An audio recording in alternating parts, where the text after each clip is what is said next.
Here's a cute little terracotta pot. It already has a frame on it. It is just screaming for a makeover.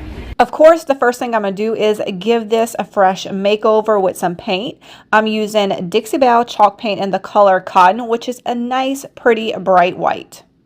I want to add something inside of those frames. This is one of my favorite paint inlays. It's called Blue Delft, and I love this one. It's an overall pattern of florals, and I've actually used this inlay before. You can use it up to 3 times. So I used it, I think, with the drop cloth color, which is a warmer white. So I'm going to cut it in half. That way I can use it on the frames on both sides of this pot.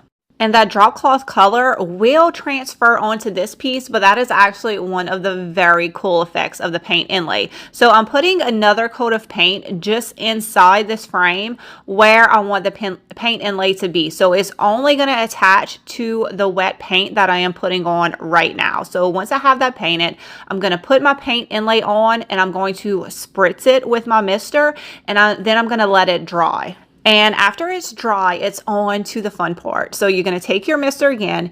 You're going to wet your paint inlay. I know we just let it dry, but to pull it off, you have to wet it again.